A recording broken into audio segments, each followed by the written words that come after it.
اگر تم لاڈلے ہو, تم اپنے والدین کی آنکھوں کا تارا ہو اور تم ان کے جگر کا ٹکڑا ہو نا, تو جو لڑکی تمہارے پاس آئی ہے تمہاری بیوی بن کے, وہ بھی کسی کا جگر کا ٹکڑا ہے, وہ بھی کسی کی آنکھوں کا تارا ہے, وہ بھی کسی کی لاڈلی ہے. تو اس کے حقوق دو. جس طرح تمہاری بیٹی تمہیں عزیز ہے یا تمہاری بہن جتنی تمہیں عزیز ہے نا, اتنی ہی عزیز اس کے والدین کو ان کی بیٹی ہے. تو یہ پیرامیٹر کوئی بھی نہیں سیٹ کر سکتا. یہ آپ کو اندر سے پتا ہوتا ہے کہ میں زیادتی کر رہا ہوں یا نہیں کر رہا. آپ اپنی ایگو پہ کمپرومائز کر لیں, آپ کی زندگی آسان ہو جائے گی. ایگو پہ کمپرومائز کر لیں نا, اپنی ذات کو ذرا مائنس کر دیں. یعنی آپ کے نزدیک یہ ایگو ہے کہ ہاؤ ڈیئر شی, فرینڈس کے سامنے ایگو نہیں ہے کیونکہ وہاں سے ظاہر ہے آپ کو آؤٹ ہاؤ ڈیئر شی کا مطلب یہ ہے, ہاؤ ڈیئر شی ہی ہے ہمارے معاشرے کا بدقسمتی کی بات ہے کہ لڑکی ہو کے, لڑکی والے ہو کے تم لوگ میرے ساتھ یہ کر رہے ہو, لڑکی والے ہو کے, ہاں داماد کے ساتھ یہ کر رہے ہو. یہ ایک گھٹیا سوچ, گھٹیا کے ساتھ میں ایک اور لفظ ایڈ کرتا ہوں, غلیظ سوچ ہے, غلیظ اپروچ ہے. لڑکی والے ہو کے میرے ساتھ یہ کر دیا, او بھائی کیا ہو گیا؟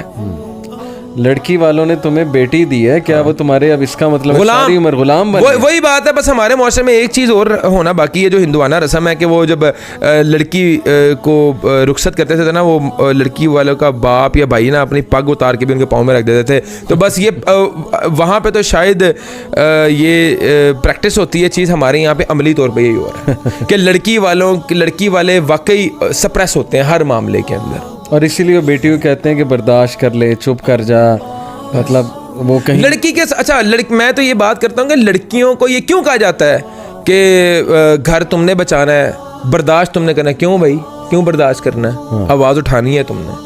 اور ایسے پلیٹ فارمز ہونے چاہیے, میں تو سمجھتا ہوں کہ جہاں پہ لڑکی آواز اٹھائے اور اس کے معاملات صحیح ہوں. اچھا یہ بڑی انفارچونیٹ بات ہے کہ میں مطلب تھوڑا سا کھل کے اگر آپ کو بتاؤں کہ انفارچونیٹلی جو دینی ہمارا طبقہ ہے نا, میں نے تو بڑے ہی ریئر خطبات دیکھے ہیں جن میں وومن رائٹس کی بات ہو رہی ہے, جو اصل میں اسلام نے دی ہیں, کہ شوہروں کو تلقین ہو رہی ہو, ذرا سمجھایا جا رہا ہو کہ عورت سے بات کیسے کرنی. سبیل بھائی اس کو آپ مانیں, ہمارے معاشرے میں ویسے دونوں کو کہتا ہوں. ابھی ریسنٹلی میں نے ڈی ایچ اے میں ایک ورک شاپ کروائی, ماشاءاللہ کافی پڑھے لکھے لوگ وہاں آئے ہوئے تھے. وہ تھا dos and don'ts of marriage. میں نے اس میں دونوں سے کہا کہ نہ مرد عورت کو سمجھتا ہے ہمارے معاشرے میں, نہ عورت مرد کو اتنا سمجھتی ہے. دو ایکسٹریمز ہیں, اس وجہ سے پرابلم آتا ہے. تو میں سمجھتا ہوں کہ مرد کو بتانا چاہیے کہ عورت کا مزاج کیا ہے اور عورت کا غصہ کیا ہے, اور عورت اگر کوئی بات کر رہی ہے تو اس سے اس کی مراد کیا ہے. اصل میں اس ٹریننگ کی بھی بڑی دیکھیں, کبھی زندگی کے اندر میں یہ سمجھتا ہوں کہ عورت کو مرد سے یہ وائب نہیں آنی چاہیے کہ he is not loyal to me, he is not sincere to me, he is not مجھے کچھ سمجھ ٹیکنگ کیئر آف می, یا یہ مجھے بالکل یہ مجھے کچھ سمجھتا نہیں ہے. اور میں یہ سمجھتا ہوں کہ عورت کو کبھی زندگی کے اندر اس کی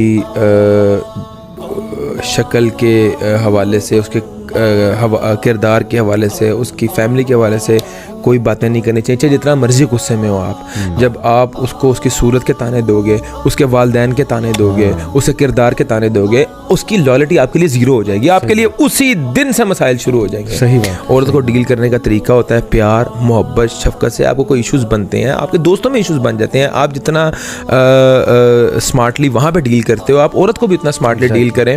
اور میں پھر بھی لبے لباب یہی آتا ہوں کہ دیکھیں, ایک لڑکی نے آپ کے لیے اپنا ہر چیز چھوڑ دی, گھر بار, بھائی بہن, یہاں تک کہ اپنا نام بھی گیو اپ کر دیا. تو اس کے میں سمجھتا ہوں کہ اس کی بھی کوئی حق ہے آپ کے اوپر کہ وہ آپ کے ساتھ کوئی لاڈ کر لے, کوئی پیار کر لے, کوئی محبت کر لے. کوئی آپ اگر اس کی ہر چیز کو اوپر اس کو بیش کرنا شروع کر دو گے تو آپ کی اپنی زندگی خراب ہوگی. اور دیکھیں نا, اس کا اتنا تو رائٹ ہے کہ وہ جو برداشت کر رہی ہے کرتی ہے.